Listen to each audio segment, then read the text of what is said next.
মিষ্ট প্রসঙ্গ করার জন্য আহ্বান জানাই শ্রদ্ধেয় আশিস পণ্ডা দাদাকে। দাদা জয় গুরু। জয় গুরু। জয় গুরু মা, জয় গুরু। 9:30 পর্যন্ত বলুন। পরম প্রেমময় ঠাকুর আমার, পরমারাধ্যা জগৎ জননী শ্রী শ্রী বড় মা, পরম পূজ্য পাদ শ্রী শ্রী বরদা, পরম পূজ্য পাদ শ্রী শ্রী আচার্যদেব, পরম পূজনীয় বিন্দা, প্রত্যেকের আতুল চরণে জানায় আমার ভক্তি বিনম্র প্রণাম। যুগে আমার সঞ্চালিকা মহোদয়া তিনি যেভাবে নাম ধ্যান মহাযজ্ঞে প্রত্যেকের মনটাকে এক সূত্রে বাঁধার চেষ্টা করছেন, তার অতুলনীয়। কারণ আমরা জানি সব কাজে সব রকম হয়, কিন্তু নাম ধ্যান এমন একটি যজ্ঞ যেটা সহজে মানুষের মন বসে না। তাই আমার মা এমনি করে সবার কতজন এখানে যতজন দাদা মায়েরা রয়েছেন একটু চেষ্টা করছেন যাতে সবার মনটা নামমুখী হয়ে ওঠে। তাই এটা কথা মনে পড়ে যায়, নামের যে করে সেবা, সে মোর আপন, সে মন নয়নানন্দ, হৃদয়ের ধন, ভজ নাম, জপ নাম, লৌহ তার নাম, অনিত্য জগৎ হোক নিত্যানন্দ ধাম। আমরা যখন হতাশাগ্রস্ত হই, অবসাদে যখন মন প্রাণ ভেঙে পড়ে, তখনই প্রয়োজন হয় হতাশার অন্ধকার যদি আসে ঘিরে, নামের প্রদীপ চালো এই হৃদয় মন্দিরে। আর তখনই নামটার এত বিশেষ প্রয়োজন, কারণ মানুষ বুঝতে পারে না। অনেক সময় ভাবে হ্যাঁ নাম করছি, অনেকে অনেক রকম বলে, কিন্তু প্রকৃতপক্ষে তারা নাম ধ্যানে মত্ত আছে। এই মাসটা হচ্ছে শ্রাবণ মাস। শ্রাবণ মাস, এই যে মায়েরা মানে প্রত্যেক দিন চলেছেন মানে মাতৃস্মরণ করতে, সেই সব মায়েদের আমি মানে প্রণাম জানাই। কারণ জানেন তো এখন বড় মা তাদের ভিতরে অবস্থান করছেন, যারা সত্যিকারে মাতৃ সম্মেলনে যোগদান করছেন এবং বড় মাকে বড় আকারে দেখতে চেষ্টা করেছেন। তাদের চরণ যুগলে এই মাথাটা আপনা আপনি নিয়ে যায়। তাই তো একটা কথা মনে পড়ে, বৃক্ষ যেমন নীরবে বাড়ে, ফুল ফোটায়, ফলকে পুষ্ট করে তোলে, তার ছায়া শীতল আশ্রয়ে তাপদগ্ধ জনের শান্তি দূর করে তাকে শান্ত করে তোলে, তেমনি শ্রী শ্রী ঠাকুরের রাতুল চরণাশ্রয়ে সমাগত লক্ষ লক্ষ সংসারের তাপ দগ্ধ জীব শ্রী বড় মার স্নেহ, সেবা, মমতা ও করুণার সুশীতল ছায়ায় সঞ্জীবিত ও বর্ধিত হয়ে উঠেছে সাধারণ লোকচক্ষুর অন্তরালে। এ কি কম কথা? আমরা অনেক সময় অনেক রকম ভাবি, অনেক সময় অনেক কিছু কল্পনা করি। তাই তো জগৎ কল্যাণকারী নারায়ণ যখন এই ধরাতলে আবির্ভূত হয়ে থাকেন, নারায়ণের প্রয়োজনে তারই লীলার সঙ্গে রূপে লক্ষ্মী তার সঙ্গে আবির্ভূত হন। এই যুগে আমরা দেখলাম পুরুষোত্তমের লীলার সঙ্গিনী রূপে লক্ষ্মী স্বরূপা হয়ে শ্রী শ্রী বড় মা তার আদর্শ, তার নারায়ণের সেবা করে গেছেন সাধনার অন্তরালে। তার জীবনের প্রতিটি পদক্ষেপ, প্রতিটি ছন্দ, প্রতিটি কার্য প্রিয় পরমের লীলাকেই ছায়া যেমন কায়াকে অনুসরণ করে, ঠিক তেমনি করে তাকেও বাস্তবায়িত মুখরিত করে তুলেছেন। পুরুষ প্রকৃতি ভিন্ন হয়েও অভিন্ন, তাই তাকে সনাতনী, ব্রহ্মাণী, নারায়ণী অভিধায় ভূষিত করা হয়। ঠাকুর নিজ মুখে বলতেন, আপনাদের ঠাকুর যদি নারী দেহ নিয়ে জন্মাতো তাহলে তার যে রূপ হতো তা ওই বড় বউ। আমাদের অনুভবে শ্রী শ্রী ঠাকুর যেমন পুরুষোত্তম দিব্যতায় সমাসীন, মহামহিমাময়ী বড় মাও পরমা প্রকৃতির পূর্ণ প্রকাশ। তাই তো ঠাকুরের সেই নারীর নীতিতে যে 8টি বৈশিষ্ট্যের কথা ঠাকুর মানে নারীতে প্রকাশ করেছেন, তার প্রত্যেকটি মূর্ত শ্রী বিগ্রহ ছিলেন আমার শ্রী শ্রী পরমারাধ্যা শ্রী শ্রী বড় মা। ঠাকুরকে তিনি কেবল স্বামী রূপে দেখতেন তা নয়, তিনি সদাই থাকতেন পরম পুরুষের ধ্যানে ধ্যান মগ্না। স্বয়ং ঠাকুরের কথা প্রসঙ্গে একদিন কথার ছেলে ঠাকুরের বলছেন যে নারীতে সার্থকতা কিসে জানো? নারীতে সার্থকতা হয় মাতৃত্বে। প্রকৃত মাতৃত্বের স্ফুরণ যখন হয় মেয়েদের মধ্যে, তখন স্ত্রীর ভিতর দিয়েও স্বামী মাতৃত্বের স্পর্শ পায়। সন্তানের সুস্থি পুষ্টির জন্য মায়ের যেমন একটা পাগল পাড়া রকম থাকে, স্বামীর জন্য তখন তেমন হয়। মা যা অবধি বড় বড় বউয়ের মধ্যে এই জিনিসটা আমি খুব বেশি করে দেখেছি। বেশিরভাগ সময় তো বাড়ির মধ্যে কাটাতো, কিন্তু আমি দেখি যদি আমার ৩টে হাঁচি দিয়েছি, তাও সে খবর রাখে। হয়তো খেতে বসে বললাম, বড় বউ আজ একটু টক খেতে ইচ্ছা হচ্ছে, একটু টক খাবো। তখন সে বলতো, আজ আর টক খেয়ে কোনো কাজ নেই গো, বারবার হাঁচি হচ্ছে না। এই রকমটা দেখে আমার খুব ভালো লাগতো। তাই তো তিনি একদিকে আদর্শ নারী, আদর্শ পত্নী, আদর্শ গৃহিণী ও আদর্শ মা। কেমন হওয়া লাগে, বড় মা ছিলেন তারই ব্যক্ত মূর্তি। তাই ঠাকুর সেদিন বলছেন, সংসারে মেয়েদের নাকি লক্ষ্মী বলে, কপালে মানুষ যারা তাদের বউ লক্ষ্মী হয়। আমার কপাল ভালো, তাই বড় বউয়ের সঙ্গে আমার বিয়ে হয়েছিল।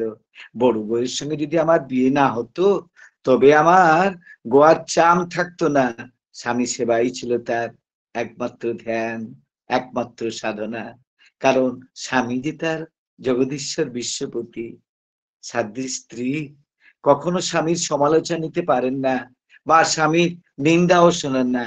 এক প্রসঙ্গে একটা কথা তখন আলোচনা হচ্ছিল, সেই সময়ে হঠাৎ আদিনাথ দা ঠাকুরের পরিপন্থী একটি মুক্তার নামা লেখক ছিলেন। আদিনাথ দাকে যখন জিজ্ঞাসা করা হয় কেন তিনি এমনতর জিনিসটা লিখেছেন, তাতে তিনি বললেন, আমি সকলকেই সমান মনে করি, খেপুদা ঠাকুরের ভাই তিনি বলেছেন, তাই লিখে দিয়েছি। তখন এই কথাটা যখন বড় মার কানে এলো, সকলকে সমান মনে করি, এই কথায় বড় মা খুব ব্যথিত হন। তিনি আদিনাথ দাকে তিরস্কার করে বলতে লাগলেন, ঠাকুর আর ঠাকুরের অন্যান্য সবাই সমান। এই কথায় আমি বড় ব্যথা পেয়েছি। ঠাকুরের সঙ্গে কার তুলনা রে? ঠাকুরের সঙ্গে কার তুলনা? ঠাকুরের বউ, ছেলে, ভাই, বোন যেই হোক না কেন, ঠাকুরের সমান হয়ে যাবে? ঠাকুরের কোনো বৈশিষ্ট্য নেই? তবে তার কাছে আসা কেন? আমি তো প্রায় 50 বছর ধরে তার সঙ্গ করেছি। 12টা বছর বয়সে এই সংসারে আমি এসেছি। আজ আমার বয়স কত? 60 বছর। এই 50 বছর তার কাছে থেকেও তার কড়ে আঙ্গুলের যোগ্য হতে পারিনি, আর তার গুণের কানাকড়িও আমি পাইনি। তার সঙ্গে কাউকে সমান করতে দেখলে আমার বড় লাগে। তুই বিশেষ সম্পত্তি লেখাপড়া যা করেছিস, সেজন্য আমি তো কিছু বলছি না, কিন্তু এমন দিব্য জ্ঞান তোর খুলে গেছে, এমন পরমহংস হয়ে গেছিস তুই, যে সকলকে তুই ঠাকুরের সমান দেখিস, তাতেই তো আমি অবাক হয়ে গেছি। তাই তো একদিন তিনি বলছেন, স্বামী মনোত্তরসারী যিনি, তিনি এইরকম কথা বলতে পারেন। পতিগতা প্রাণ যার, তারই এই কথা শ্রী বড়মা ঠাকুরকে বলছেন, জানো তুমি থাকতে মরি, এ আমার কখনো ইচ্ছা হয় না গো। কারণ আমি জানি আমি চলে গেলে তোমার অশেষ কষ্ট হবে। ওই ইনি হলেন আমাদের বড় মা। তাই একবার কি হয়েছে, একদিন আমাদের ইয়ে একজন যুবক এসেছে। যুবক এসেই মানে তার কাছে পৌঁছেছে, ঠাকুরের কাছে দীক্ষা নেওয়ার পরে। সে এসে দেখছে যে ঠাকুর যাকে বলছেন নিরামিষ খাও, অমুক করো, তমুক করো, এই ছাড়া খেতেই পারে না, এমন অবস্থা ওই যুবকটির। তখন সে কি আর করবে, তখন সে গিয়ে বসলো।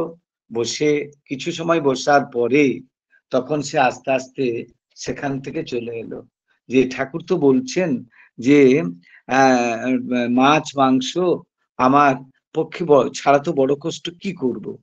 তখন আমার দিকে একটু একটু ছুঁয়ে স্নেহভরা কণ্ঠে বললেন, দেখো লক্ষ্মী, ও বাজে জিনিস, ও না খেয়ে পারলেই ভালো, ওটাকে ছেড়ে দিতে পারলেই ভালো। তার ইচ্ছা ও আদেশ বুঝতেছে। আমার কষ্ট হলো না। কারণ এতক্ষণ আমি বসলাম, যে আসছে তাকে এইভাবে তিনি অনেক কথাই বলে চলে যাচ্ছেন। কিন্তু আমি কি করব? আমি তো একটা মুহূর্ত মাছ-মাংস না হলে আমি খেতেই পারি না। আমি এখন কি করব? ছেলেটি তখন এইভাবে নিজেকে নিজে দোষী সাব্যস্ত করছে। ঠাকুর যে কথাগুলা বললেন, তাহলে আমি এখন কি করি?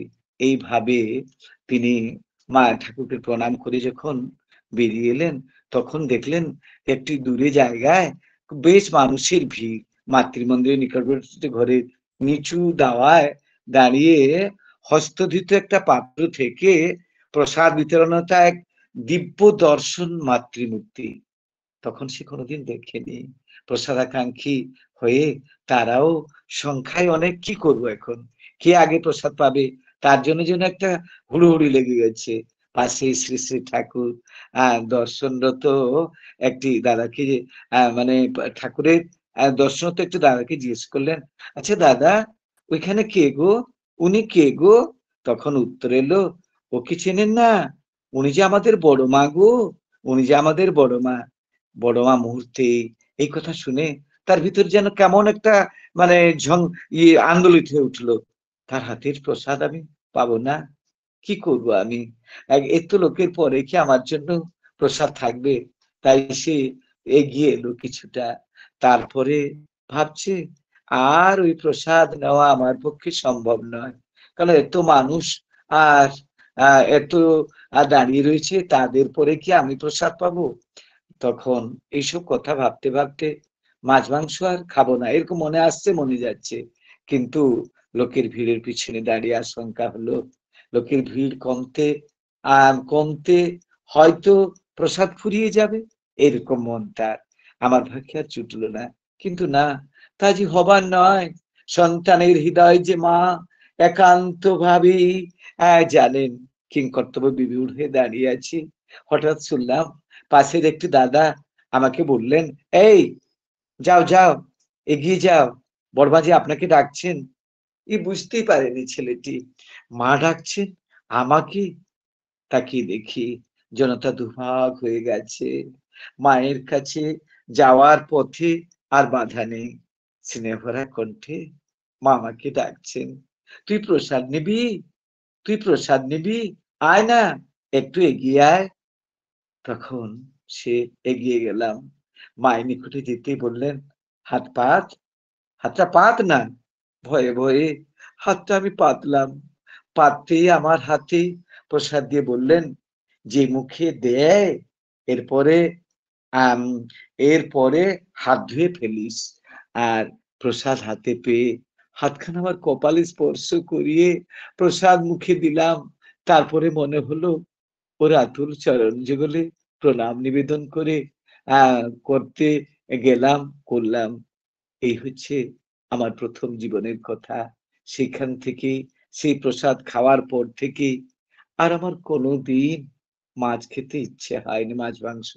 তিনি কি, তিনি হচ্ছেন আমাদের সেই যে যে যুবক সেদিন ছুটে এসেছিল ঠাকুরের কাছে, যে আমি ঠাকুরকে অনেক কথাই বলবো, কিন্তু কিছুই বলতে পারলো না। সে হচ্ছেন আমাদের ননী গোপাল চক্রবর্তী, যিনি সারাটা জীবন সেই আশ্রমে থেকে কাটিয়ে দিলেন, এবং কিভাবে তিনি নিজেকে তৈরি করলেন সেইটাই দেখার বিষয়। তাই তিনি একদিন বলছেন যে, তোরা যে আমাকে এইভাবে ভালোবাসিস কেন রে? তোরা আমাকে এইভাবে ভালোবাসিস কেন? না, আপনার কাছে যে অনেক কিছু আছে ঠাকুর, আপনাকে পেয়ে তো আমাদের জীবন ধন্য হয়ে গেছে। আর সেদিন এক ডাক্তারবাবু এসেছে। ডাক্তারবাবু এসে বড়মার কলার বোন ভেঙে গেছে। আর বড়মার কলার বোন ভেঙে যেতেই তিনি এসছেন। এসে বড়মাকে দেখছেন। দেখার পরে বড়মা বললেন, এই শোন, বড় কষ্ট পাচ্ছেন। আর উনি তার কাছে গিয়ে সব পরীক্ষা করার পরে তখন তিনি তাকে বললেন, এই শোন, ঠাকুর তোকে যদি জিজ্ঞাসা, ঠাকুর তো জিজ্ঞাসা করবেন, তোকে জিজ্ঞাসা করলে তুই কি কি বলবি? কি বলবি রে? আর যখন সে প্রথমে ঢুকলো আমার কাছে, ঠাকুর কিন্তু বলছেন যে, ও বড় বউ, কে এসেছে রে, কে এসেছে রে? তখন বড়মা বললেন, ধীরেন এসেছে। আর কোনো প্রশ্ন তিনি করলেন না। তখন বড়মা বললেন যে, ধীরেন, তুই ইচ্ছে করলে তুই যখন ঠাকুর প্রণাম করতে যাবি, তখন যদি ঠাকুর তোমাকে জিজ্ঞাসা করেন যে কেন এসেছি, কেন এসেছিস, তুই তখন বলবি কি জানিস? বড় মাকে প্রণাম করতে এসেছিলাম। আমার হাড় ভাঙার কথা একবারও বলবি না ধীরেন। আমি শুনে, যখন সে ডাক্তারবাবু বলছে, আমি শুনে আশ্চর্য হয়ে গেলাম। বললাম, "আহ, কি বললেন আপনি? এত কষ্ট পাচ্ছেন, এত যন্ত্রণা পাচ্ছেন, আমি ঠাকুরকে বলবো না?" বড়মা বললেন, না, আমার হাড় ভাঙা কথা বলবি না। তিনি শুনলে মনে কষ্ট পাবেন, তার ভীষণ চঞ্চলতা আরো বেড়ে যাবে। আর তুই কখনো বলবি না ধীরেন। বড়মার কথা শুনে আমি স্তম্ভিত হয়ে গেলাম। এত কষ্ট সহ্য করছেন, তবুও কষ্টের কথা তার স্বামীকে বলতে চান না, নিজের কথা বলে স্বামীকে বিব্রত করতে চান না। সে ঠাকুরের তৃপ্তি, ঠাকুরের খুশি তার জীবনের একমাত্র চাহিদা। বড়মা এইভাবেই নিজেকে গুটিয়ে থাকতেন। একবার কি হয়েছে না, মানে বড়দার শরীর খারাপ, আর ধীরেনদা এসছেন দেখা করতে, মানে সেদিকে দেখতে যাবেন, তাই তিনি যাচ্ছেন। আর শিশি ঠাকুর জিজ্ঞেস করলেন, কে আহ, বড় খোকা কে দেখে আইছিস? তখন শিশু বড়দা খুবই অসুস্থ ছিলেন, এই তার চিকিৎসার ব্যবস্থা তিনি করছেন। যাইনি, যাব। শিশি বড়দা আহ এই এই কথাটা বড় মা শুনলেন। আর তখন তিনি তাকে বললেন যে, তিনি আমাকে ইশারা করে দিলেন, বললেন, তুই কি বললি? এই, তুই কি বললি? আর তখন কি বলবি জানিস? তখন ঠাকুরের মুখখানা কেমন হয়ে গেল, তুই যখন বললি এই কথাটা। তুই বলবি, এই যাচ্ছি, এই যাচ্ছি, আর দেরি করবি না। এমনি করে বর্মা একটু থেমে বললেন যে, তোর বলা উচিত ছিল এক্ষুনি যাচ্ছি, তাহলে তার মন অমন হতো না। তুই একবার তাকিয়ে দেখেছিস কেমন হয়ে গেল ওনার মনটা? এইভাবে বড়মা সব সময় অতন্দ্র প্রহরীর মতন তিনি তাকিয়ে থাকতেন। একবার কি হয়েছে, ঠাকুর দেহ খুবই অসুস্থ। তখন অমিয়বাবু বলে একজন বড় নামকরা ডাক্তার কলকাতা থেকে এসেছেন। তাকে টেস্ট করার পরে তিনি যখন আসবেন তার কাছ থেকে বললেন, তখন ঠাকুর বললেন, আমরা তোমরা একবার যাও না, আর বড় বউকে একবার দেখে এসো তো, যাও যাও যাও, তোমরা একবার বড় বউকে পরীক্ষা করে এসো। তখন তারা এসে বড় মাকে মানে পরীক্ষার জন্য বলতে তিনি বললেন, তোরা সব পচা ডাক্তার জানিস, তোরা সব বলছিস আমি কলকাতা থেকে এসছি, অমুক থেকে এসছি, তোরা সব পচা ডাক্তার, ঠাকুরকে ভালো করতে পারছো না, আর আমাকে কি ভালো করবে তোমরা? তখন বাবু বড়বার কথা শুনে হাসলেন। কত বড় ডাক্তার তিনি, রাগ ছিল না তার। মার কথা যেন তার মিষ্টি মনে হলো। তিনি এত বড় নামী ডাক্তার, কলকাতার প্রথম শ্রেণীর চিকিৎসক, মায়ের কাছে তার চিরকালই ছোট। অমিবাবু বললেন, মা গো, ঠাকুর ভালো হয়ে যাবেন, কোনো আপনার ভাবনা নেই। তখন বড় মা শান্ত হলেন, বললেন, ভালো তো তাকে করতে হবে রে বাবা, তার ভালো থাকার মধ্যে যে আমার ভালো থাকা, নইলে মনে শান্তি কথাই বলতো।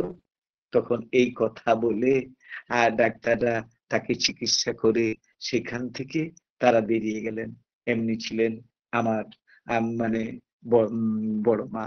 কোনদিন তিনি যে একটু কথা জোরে বলবেন বা তার দুঃখের কথা তিনি কোনদিন তাকে বলেনি। আর একবার কি হয়েছে না, আমরা সবাই জানি বড় মা যেমন মাতৃরূপটা আমরা দেখেছি, কিন্তু তার মধ্যে যে স্নেহময়ী মাতা রূপটি যেমন ছিল, আবার তেমনি ছিল তার কঠোর ব্যক্তিত্বের অধিকারিণী তিনি ছিলেন। তিনি অসাধারণ একজন ব্যক্তিত্ব সম্পন্ন নারী। শ্রী শ্রী ঠাকুর বসেছেন ইয়েতে, তারপর তিনি বলছেন, ব্যক্তিত্ব কিসের উপরে নির্ভর করে জানো? এবং ব্যক্তিত্বটা বিচার করতে 5টি বিষয় লাগে। সেই 5টি বিষয় কি জানো? প্রথম হচ্ছে পিতামা মানে অ্যাটাচমেন্ট টু দ্য প্যারেন্টস, পিতামাতার প্রতি শ্রদ্ধা। আর দ্বিতীয় হচ্ছে প্রমোডনেস ইন ওয়ার্কআউট এ ওয়ার্ক, আর কার্য সম্পাদনের তারিত্ব। আর তৃতীয়টা হচ্ছে পাওয়ার অফ অবজারভেশন, মানে পর্যবেক্ষণের শক্তি। আর চতুর্থটা হচ্ছে পাওয়ার অফ সেলফ কন্ট্রোল, সেটা হচ্ছে কি না আত্মসংযমের ক্ষমতা। আর পঞ্চমটা হচ্ছে কনসেপশন, মানে এই ধারণা। এই 5টা গুণই বড় মার মধ্যে মানে প্রকট ছিল। তিনি নিজ পিতামাতাকে যেমন করে শ্রদ্ধা করতেন, 5টি বিশেষ গুণই শ্রী বড় মা এই তার মধ্যে সেটা প্রকাশ পেত। আর শ্বশুর শাশুড়িকে তেমনিও ভক্তি শ্রদ্ধা তিনি অটুট মানে করে যেতেন। তিনি তাদের কাছ থেকে ভালোবাসা পেয়েছেন অঢেল, তাদের বিশ্বাসের পাত্রীও তিনি হয়ে থাকতেন। একবার ঠাকুর বলছেন যে বড়মার সংরক্ষণ ক্ষমতাটা এমন ছিল যে সেটা মানে প্রকাশই করা যেতে পারে না। তাই একদিন তিনি বলছেন যে সেবাদিকে বলছেন সেদিন যে এই সেবা দিচ্ছে, যে তাকে তিনি বললেন, এই বড় বৌরি যে পুরানো তোষকটা আছে ওটা কতদিনের রে? আর তখন তোষক বলতে তিনি সেবাদি বলছেন এটা 30 বছর আগেকার। ঠিক সেই সময়ে এই কথার মধ্যে পঞ্চানন্দা সেখানে দাঁড়িয়েছিলেন, তিনি বলেছিলেন, ঠাকুর সবাই কি এমন হতে পারে? ঠাকুর তখন বলেছিলেন, ওয়ান হোয়াইট ক্রো, একটি সাদা কাক ইন্ডিকেটস বা বুঝিয়ে দেয় ক্রো মে বি হোয়াইট, কাক সাদা হতে পারে। সেটা তখন তিনি পঞ্চানন্দা চুপচাপ থাকলেন, আর টুন পর্যন্ত শব্দটি করলেন না। মানে এমনি করে প্রত্যেকটি মানুষ, যত জ্ঞানী গুণী মানুষ তার কাছে এসেছে, তিনি তাকে এমন ভাবে মানে কথা বলতেন যে কোনো বলার মতন। একবার মানে ঠাকুর সেদিন তার হিঁচড় খাওয়ার খুব স্বাদ হয়েছে, তখন তিনি বলছেন যে আজকে আমার হিঁচড় খেতে খুব ইচ্ছা হচ্ছে। তখন বড়দা এসে ঠাকুর বড়মার কাছে বললেন, আজ ঠাকুর বলেছেন হিঁচড় খাবেন, কিন্তু তখন হিঁচড়ের সিজন নেই। চতুর্দিকে হাটে বাটে যেখানে যা করণীয় সব ভক্ত ভাইরা ছুটে গেছেন, ঠাকুরের আর হিঁচড় খাওয়ার মানে খুব ইচ্ছা হয়েছে, কিন্তু কেউই আর পাচ্ছে না। তখন বড় মা ওইখানে বললেন, ঠাকুর যখন বলেছেন অবশ্যই পাওয়া যাবে, এমনি একটি কথা তিনি সেদিন বলেছিলেন। তারপরে সবাই যখন ফিরে এলো, ঠিক সেই মুহূর্তে তিনি তখন কি করলেন না, সেই রান্না মলের পাশে যে একটা কাঁঠাল গাছ ছিল তার ডগায় একটি কাঁঠাল ঝুলছে। তাই সেদিন তিনি নিয়ে এলেন, যে ঠাকুর যখন বলেছেন ও কোনো মতেই ভুল হতে পারে না, যেখানে হোক পাওয়া যাবে, এই ছিল। এবং তাকে সেদিন হিঁচড়ের ডালনা খাইয়েছিলেন। আর এইভাবেই প্রত্যেকটা মানুষ মানে বড়মার সংস্পর্শে যারা আসে তারা দেখেছে যে স্বামী ভক্তির কি পরাকাষ্ঠা, মানে কিভাবে তিনি নিজেকে তৈরি করেছিলেন, এবং কিভাবে স্বামীর সেবায় একবার তার অসুখ হয়েছিল, মানে কতদিন 40 না 42 দিন তিনি মানে অভুক্ত ছিলেন, ঠাকুর কিছু খাচ্ছেন না, তিনি খাচ্ছেন না, শুধু বড়দার মানে অনুরোধে তিনি একটু শরবত খেতেন। এইরকম করেই তিনি তার জন্যই তিনি সম্পূর্ণভাবে নিজেকে ডেডিকেটেড করে দিয়েছিলেন। তাই সেদিন যখন ঠাকুর কলকাতায় পড়তেন আর বড় মার কাছে একটা চিঠি লিখেছেন, সেই চিঠিটা যখন সবাই মানে কাজকর্ম শেষ করে যখন সবাই ঘুমিয়ে পড়তো, তখন প্রদীপের আলো জ্বালিয়ে সেদিন তিনি সেই চিঠিটা পড়ছেন যে, তোমার সুধামাখা পত্রখানি পাইয়া যে কতদূর সুখী হইলাম, তাহার এই সামান্য পত্রে কি জানাইব। আশা করি এইরূপ বিনা প্রতিদানে পত্র লিখিয়া আমাকে খুশি করিতে ভুলিবে না। সংসারে সকলই তো নূতন। মনে করে দেখো, কাল তুমি কেমন ছিলে, আজ বা কেমন হইয়াছ। আমি বাবা কাল কেমন ছিলাম, আজ আবার কেমন হইয়াছি। আমাদের বাল্য কৈশোর কোথা দিয়া চলিয়া গিয়াছে আমরা কিছুই ঠিক পাই নাই। সংসারের বাইরে সকলে নিত্য নতুন, সকলেই পরিবর্তনশীল। আজ যাহা দেখিতেছ কাল তাহার দেখিবে না। রূপ যৌবন, ধন সম্পত্তি, আচার ব্যবহার ইত্যাদি যাহা কিছু বলো না বা দেখো না, আজ যাহা বলিবে বা দেখিবে কাল তাহার বলিবে না বা দেখিবে না। সংসার চির নূতন আর চির পরিবর্তনশীল। আচ্ছা বলো দেখি, কিসের পরিবর্তন নাই? পরিবর্তন নাই এই আত্মার।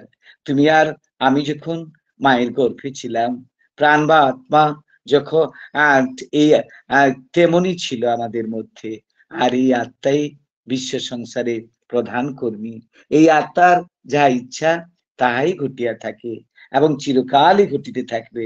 এই আত্মার মিলনকে বলা হয় বিবাহ এবং বিচ্ছেদকে বলা হয় বিরহ। এই ছিল বড়মার পত্র। এই পত্রখানি তিনি পড়তেন আর সে পত্রখানা বুকে চেপে ধরতেন। আরো অনেক আছে। আর তিনি তারপরে বলতেন, তোমার ইচ্ছাই তো আমার ইচ্ছা, তুমি তো তোমার ইচ্ছাই আমি সেভাবেই চলি। আমার তো আর কোনো ভিন্ন মত থাকতে পারে না, আমার তো আর কিছুই থাকতে পারে না। সেইভাবে তিনি নিজেকে তৈরি করেছিলেন। আর আজকালকার যে চিত্র খোলা রয়েছে, দেখলে মানে অবাক হতে হয়। একটা উদাহরণ দিই, ছোট্ট একটি, যে সেদিন মাটি গেছে, একজন বড় বক্তা মাতৃসম্মেলনে খুব ভাষণ দিচ্ছে। তার স্বামী দেবতা কাজকর্ম করে যখন ফিরে আসেন, বাড়িতে আর কিছু নেই, শুধু মুড়ির টিনটা আছে, যে হয়তো এলে রান্না করবে। সেদিন একটু সে রাত করে ফিরেছে, এসে বলছে, জানো জানো আজকে আমি যে সেখানে মাতৃসম্মেলনে আলোচনা করছিলাম, কত মানুষ আজকে আমাকে খুব মানে তারিফ করছে, খুব ইয়ে করছে, খুব প্রশংসা করছে। বাবা কত মানুষ হয়েছিল জানো, সবাই বলছে বাহ খুব সুন্দর হয়েছে। এই বলতে বলতে সে হাত পা ধুয়ে স্বামী দেবতা যে বাড়িতে এসে পৌঁছেছেন, খেয়েছেন কিনা আর জানা, সে কিছু আর বললো না। তারপরে আর কিছু, সেই অভুক্ত অবস্থায় ঘুমিয়ে পড়লো। সকালে উঠে যখন বললো, হ্যাঁ গো তুমি কাল কি খেয়েছো গো? তুমি তো কিছু রান্না বান্না কিছু করোনি। না, না, না, আমি আর কি খাবো? আমি খাচ্ছিলাম তোমার এই প্রশংসা, তোমার এই কথাগুলা, এগুলা আমার পেট পুরে গেল গো। আর কিছু খেতে না, সব দিন আমি করলাম। একটা দিন তো তুমি করতে পারতে। আর তুমি আমাকে বলতে পারতে। না, কি করে বলবো? তুমি তোমার প্রশংসায় নিজেকে নিজে মুখরিত করে তুলেছো। আর আমি তোমাকে কি বললে তুমি আমাকে কি তখন জবাব দিতে? তাই না বলেই রাতটা কাটিয়ে দিলাম। এই হচ্ছে মাতৃসম্মেলনের প্রথম অধ্যায়। অতএব মায়েরা যারা যাচ্ছেন তারা সেইভাবে স্বামী সেবাকে, এটা কথা মনে পড়ে যাচ্ছে এখন, যে যে নারী তার স্বামীকে সাক্ষাৎ দেবতা মনে করিয়া, স্বামী সেবাকে দেবসেবা মনে করিয়া স্বামীর সুখে সুখিনী, স্বামীর দুঃখে দুঃখিনী হয়, যে রমণী নিকট মানে স্বামী ছাড়া কিছুই জানে না, তার কাছে আমার অনেক শিক্ষা আছে, তিনি তো বলেছিলেন।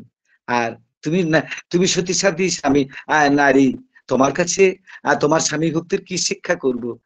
বরং তোমার নিকট হইতে তোমার স্বামী ভক্তির আমি শিক্ষা করতে পারি, যতদূর পারো আমাকে চালায় লইও। এই যে কথাগুলা সেদিনকার কথা, আজ আমরা মাতৃসময় মায়েরা করছেন ঠিকই, কিন্তু কতটুকু কি হচ্ছে? তা না আর যেতে হতো না, ওই কোর্টে যেতে হতো না, ডিভোর্স মামলা হতো না যদি সেইভাবে চলতো। তবে অনেক মায়েরা এখন এই মাতৃসম্মান অনেক পরিবর্তন হয়ে গেছে। আমি দেখছি আমার সহধর্মী প্রত্যেক দিন ছুটে চলেছে, এসে তুমি কি খেয়েছো বলতো, কি খাবে বলতো, আগে আমার জন্য প্রস্তুত করে দিয়ে তারপরে যায়। যাই হোক, সময় হয়ে গেছে। আর এইভাবে মায়েরা চালান, সেই সময় মায়েদের দেখলে মাথা নিয়ে যায়। মারা তেমনি করে নিজেদের তৈরি করুন, দেখবেন। তাই ঠাকুর তো বলেছেন যে যে মেয়েরা নাম ধ্যান করে কামার্থা পুরুষ তাদের সামনে এসে দাঁড়ালে আর তাদের তার দিকে আর তাকাতে পারে না, তাদের পায়ের দিকে তাকায়। তাই মায়েরা যত পরিমাণ নাম ধ্যান করবেন তাদের মুখে লালিত্য ফুটে ওঠে। সেটা যদি করেন তাহলে সবটাই সার্থক হয়ে উঠবে। জয় গুরু। অনেক বকবক করে গেলাম, কোথায় কি জানি না। তবুও যদি কিছু ভালো লেগে থাকে সেইটা নিয়ে যাবেন, সেটা তার। আর যদি কিছু ভালো না লাগে তো এইখানে রেখে দিয়ে যাবেন। কারণ তবুই আশিস পণ্ডাকে মায়েরা দাদারা যারা রয়েছেন তারা আশিস প্রদান করবেন, যেন জীবনের শেষ মুহূর্ত পর্যন্ত তাকে নিয়ে চলতে পারি এবং শেষ নিঃশ্বাসটাও যেন তার জন্য ব্যয় করতে পারি। জয় গুরু। জয় গুরু দাদা, খুব সুন্দর করে আলোচনা করলেন। আপনি নাম ধ্যান নিয়ে প্রথমে আলোচনা করেছিলেন যে অশান্ত মনকে শান্ত করার জন্যই আমাদের নাম ধ্যানের প্রয়োজন। তারপরে আমাদের সে বড় মার যে নারায়ণের লীলা সঙ্গিনী হিসেবে বড় মা এসেছেন। তিনি ছিলেন আদর্শ পত্নী, গৃহিণী মা। ঠাকুরের সঙ্গে কারোর তুলনা তিনি পছন্দ করতেন না। তিনি ছিলেন ব্যক্তিত্বময়ী। শ্রী শ্রী ঠাকুরকে খুশি করাই ছিল তার ধর্ম। আর সেই জন্য তিনি যে কত কিছু করেছিলেন ঠাকুরকে খুশি করার জন্য, অনেক ঘটনা বলে আমাদের প্রত্যেককে সমৃদ্ধ করলেন। জয় গুরু দাদা, ভালো থাকুন। আপনার এই মিষ্টি মধুর কণ্ঠে আমরা প্রত্যেকেই শুনে আপ্লুত অভিভূত। পরম পিতার কাছে আপনার এবং আপনার পরিবার, পারিপার্শ্বিক সবার শরীর নিরোগী জীবন প্রার্থনা করি। ভালো থাকুন দাদা, সুস্থ থাকুন, আর রাগ না করে মাঝে মাঝে যুক্ত হয়ে আমাদের সমৃদ্ধ করুন, আনন্দ দিন, এটাই আশা করলাম। জয় গুরু, ভালো থাকুন দাদা।